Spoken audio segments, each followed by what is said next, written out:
جب میرے آقا صلی اللہ علیہ وآلہ وسلم کا وصال ہو گیا، جب آقا پردہ فرما چکے، تو بلال حبشی رضی اللہ تعالی عنہ کی کیفیات کیا تھی آپ جانتے ہیں ان کی کیفیات، انگلش میں سنا ہے، آج اردو میں بھی اسی واقعے پر اپنی گفتگو کو ختم کرتا ہوں۔ سیدنا بلال حبشی رضی اللہ تعالی عنہ کو جب میرے آقا صلی اللہ علیہ وآلہ وسلم کی جدائی کا درد اس قدر ہوا کہ جب مدینہ المنورہ کی گلیوں میں چلتے، ہر طرف میرے آقا صلی اللہ علیہ وآلہ وسلم کے چہرہ والضحیٰ کو تلاش کرتے تھے، آقا کے حسن کے متلاشی تھے کہ کسی طرح آقا صلی اللہ علیہ وسلم کا حسین چہرہ میری نگاہوں کے سامنے آ جائے۔ اس حضرت آپ صلی اللہ علیہ وآلہ وسلم کے بارے میں دیگر صحابہ کرام علیہ رضوان سے بلال حبشی رضی اللہ تعالیٰ عنہ یہ سوال کیا کرتے تھے کہ کیا تم نے میرے محبوب کو کہیں دیکھا ہے، کیا تم نے میرے آقا کو کہیں دیکھا ہے؟ آقا صلی اللہ علیہ وسلم پردہ فرما چکے ہیں، میرے آقا صلی اللہ علیہ وسلم اس دنیا سے جا چکے ہیں، اور سیدنا بلال رضی اللہ تعالیٰ عنہ آقا صلی اللہ علیہ وسلم کے بارے میں صحابہ سے پوچھ رہے ہیں، طیبہ کی گلیوں میں سوال کر رہے ہیں، بتاؤ میرا محبوب کہیں دیکھا ہے؟ اور پھر وہ وقت بھی آتا ہے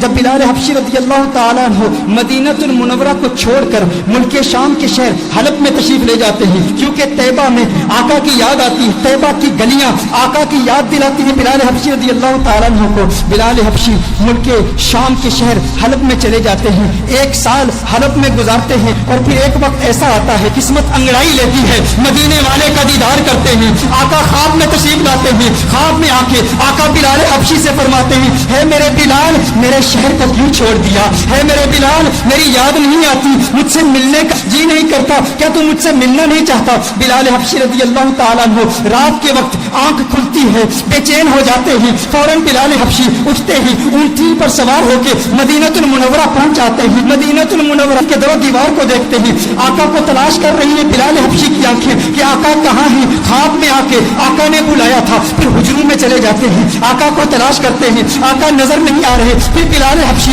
فوراً آقا کے قبر انور پر چلے جاتے ہیں، قبر انور پر رو رو کے کہتے ہیں، آقا غلام حاضر ہے، لبیک یا سیدی لبیک یا رسول اللہ، آقا دیکھیے آپ کا غلام آ گیا، آپ کا عاشق آ گیا، آپ نے خواب میں آ کے حکم ارشاد فرمایا بلال آ جا۔ بلال ملک شام کو چھوڑ کے حلب کو چھوڑ کے آقا آپ کی بارگاہ میں حاضر ہو گیا ہے، آقا میں آپ کی بارگاہ میں آیا ہوں اور آپ پردے میں چھپ گئے ہیں، یا رسول اللہ صلی اللہ علیہ وسلم جلوہ دکھا دیجئے۔ اس کے فوراً بعد ایک کیفیت طاری ہوتی ہے، ایسی وجدانی کیفیت طاری ہوتی ہے کہ بلال حبشی بے ہوش ہو کر گر پڑتے ہیں، بہت دیر کے بعد صحابہ کرام علیہ رضوان بلال حبشی کو اٹھا کر باہر لے جاتے ہیں، جب باہر لے جاتے ہیں بلال حبشی آنکھ کھولتے ہیں، اس وقت مدینہ المنورہ کی گلیوں میں ہر طرف شورا ہے، ہر طرف ایک ہی شور ہے، سنا ہے بلال حبشی لوٹ کے آ گئے ہیں، سنا ہے آقا کا غلام لوٹ کے آ گیا ہے۔ چشمے تصور سے تخیل باندھیے ان گھڑیوں کا کہ جب مدینے کے باسیوں نے بلال حبشی کی اذانیں سنی تھی، آقا کی موجودگی میں سنی تھی،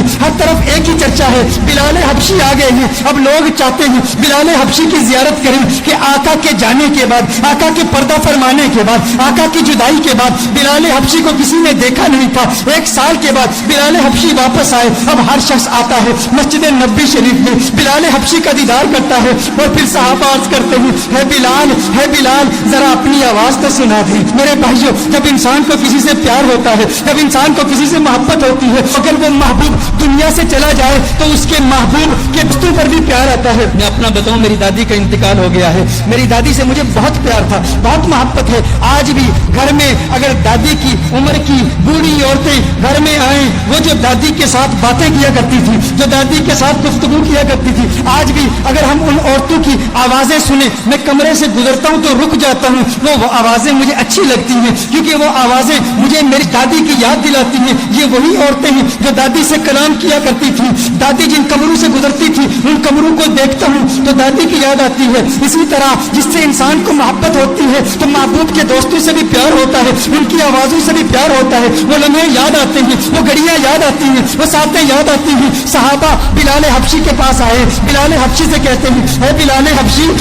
آج وہ اذان تو سنا دے جو آقا کے دور میں سنایا کرتا تھا، اے بلال آج وہ اذان سنا دے۔ بلال حبشی کہتے ہیں، اے صحابہ میرے بس کی بات نہیں ہے، مجھ کو معاف کر دو، کیونکہ جب وہ اذان سناتا تھا، جب اشہد ان محمد رسول اللہ صلی اللہ علیہ وسلم پڑھتا تھا، چہرہ والضحیٰ میری نگاہوں کے سامنے ہوتا تھا۔ آج اگر اذان پڑھوں گا آقا کا چہرہ کیسے دیکھوں گا؟ آقا کا چہرہ نظر نہ آیا، میرے لیے ناقابل برداشت ہے، میں برداشت نہیں کر پاؤں گا۔ صحابہ نے کہا ایک ہی ترکیب ہے، ایک ہی طریقہ ہے، آج بلال کسی کی نہیں سنے گا، لیکن دو شہزادے ایسے بھی ہیں جن سے آقا کو پیار ہے۔ آقا نے فرمایا جس نے ان سے پیار کیا اس نے مجھ سے محبت کی، جو ان کا دشمن وہ میرا دشمن، وہ کون ہے؟ وہ نواسے ہیں محمد عربی کے، وہ آقا کے نواسے ہیں۔ کہا اے بلال حبشی آج ہماری نہیں سنتے، ان شہزادوں کی تو سن لو۔ صحابہ حسنین کریمین کے گھر جاتے ہیں، حسنین کریمین کو بلا کے لاتے ہیں، امام حسین ہیں، بلال حبشی ہیں، امام حسین بلال حبشی کا ہاتھ پکڑتے ہیں، اے بلال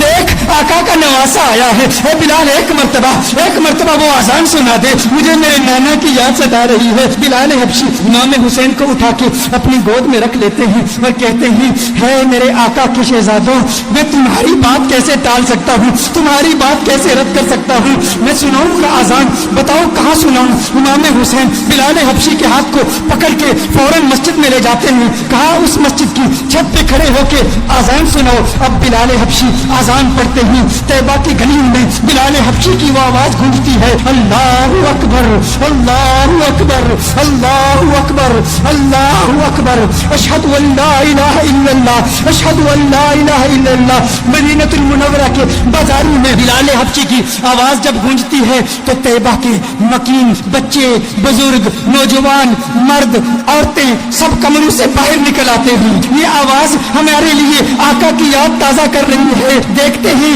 کہ بلال حبشی آ گئے تو ننھے بچے بھی اپنی ماں سے پوچھتے ہیں آقا کے مؤذن تو آگے، آقا کب آئیں گے؟ ہماری آنکھیں تڑپ رہی ہیں، کب حسن مصطفیٰ کو دیکھ لیں، کب چہرہ والضحیٰ کو دیکھ لیں، کب آقا کے گنگریالے بالوں کو دیکھ لیں۔ ارے آقا کی سنگت میں چلنے والا غلام تو آ گیا، آقا کب آئیں گے؟ ادھر بلال حبشی اذان پڑھ رہے ہیں، اشہد ان لا الہ الا اللہ کے بعد جب بلال حبشی اشہد ان محمد رسول اللہ پڑھتے ہیں، دیکھتے ہیں چہرہ والضحیٰ نظر نہیں آیا، بلال بے ہوش ہو کے گر پڑتے ہیں۔ اس کے بعد جب بلال کی آنکھ کھلتی ہے اس کے بعد بلال کے لیے مدینہ المنورہ میں رہنا ناممکن ہو گیا، بلال واپس حلب چلے جاتے ہیں۔ یہ انداز ہے میرے آقا کے عاشقوں کے، ہم ہمیشہ کہا کرتے ہیں کیا وجہ ہے کہ یہ انداز ہماری نوجوان نسل کے دلوں میں ابھی تک منتقل نہیں ہوا۔ ہمارا بچہ کرکٹرز کے نام جانتا ہے، ہمارا بچہ فٹ بالرز کے نام جانتا ہے،